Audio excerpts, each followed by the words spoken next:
Bienvenue.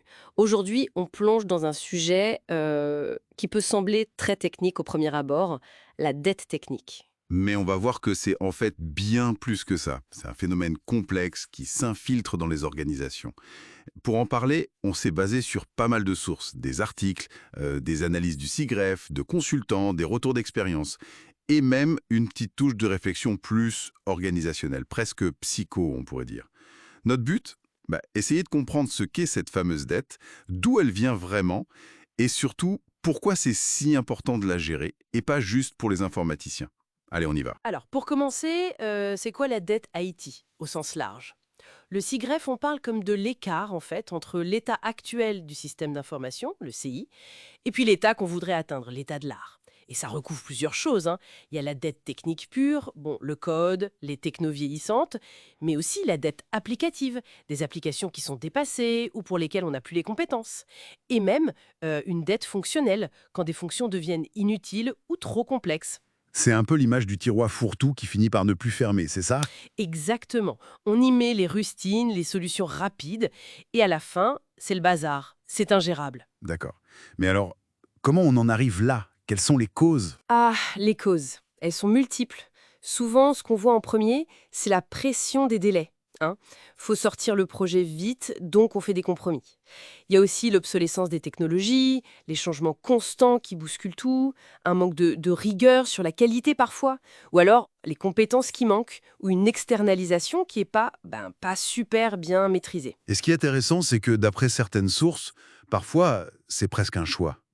On accumule de la dette volontairement. Oui, c'est assez contre-intuitif, mais ça arrive.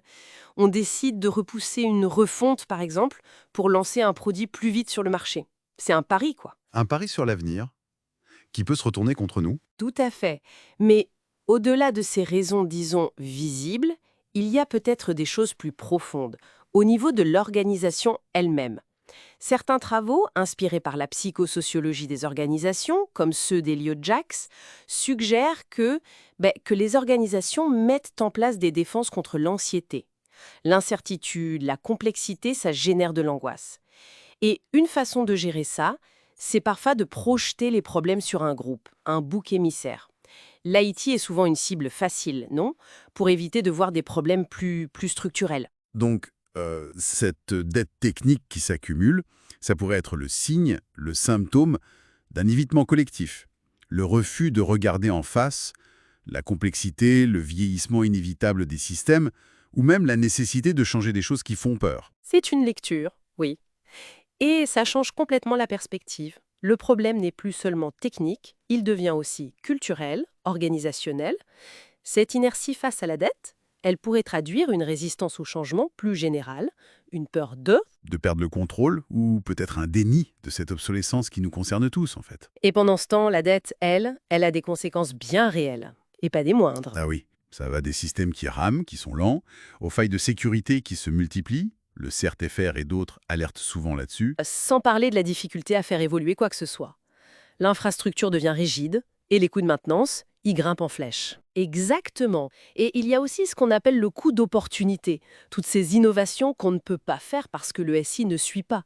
C'est énorme comme impact. C'est pour ça que piloter cette dette, ce n'est plus juste une tâche tactique pour la DSI, la direction informatique. Non, c'est devenu stratégique pour toute l'entreprise. D'accord, mais concrètement, on fait comment pour piloter ça? Il faut une approche méthodique. D'abord, savoir de quoi on parle, faire l'inventaire, cartographier ce qui existe. Une CMDB, une base de données de configuration, ça aide pour ça. Ensuite, il faut évaluer. Mesurer l'obsolescence, la criticité, avec des matrices par exemple. Puis, évidemment, prioriser. Où est-ce qu'on met l'effort en premier? Il existe des outils pour aider, j'imagine. ClickUp, Asana, ce genre de choses. Oui, oui, il y a plein d'outils qui peuvent aider au suivi, à la planification. Mais attention, l'outil ne fait pas tout, c'est juste un support. Le plus important, c'est la démarche derrière. Et surtout, qui porte cette démarche? Hmm, La gouvernance. exactement.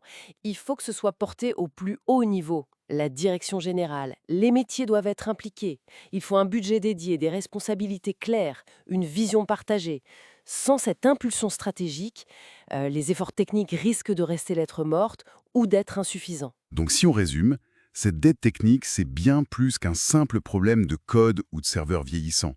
C'est souvent le reflet des choix passés, des compromis, des tensions internes de l'organisation, et peut-être, oui, de ce qu'on préfère ne pas voir collectivement. C'est ça, ça demande de la lucidité et aussi du courage managérial. Il faut une vision de la collaboration entre l'IT et les autres directions et accepter d'investir maintenant pour l'avenir, pour garder de l'agilité. D'ailleurs, la crise Covid a un peu secoué les choses là-dessus, non? Ça a mis en lumière l'importance d'un SI agile et donc les dangers d'une dette trop lourde. Absolument. Et ça nous amène peut-être à une dernière question, un peu pour réfléchir. Si la dette technique, c'est ce qui s'accumule quand on évite de gérer la complexité ou le changement dans l'IT, est-ce qu'une organisation ne pourrait pas accumuler d'autres formes de dette invisibles dans d'autres domaines, en repoussant d'autres transformations nécessaires? Voilà, une petite pensée pour la route.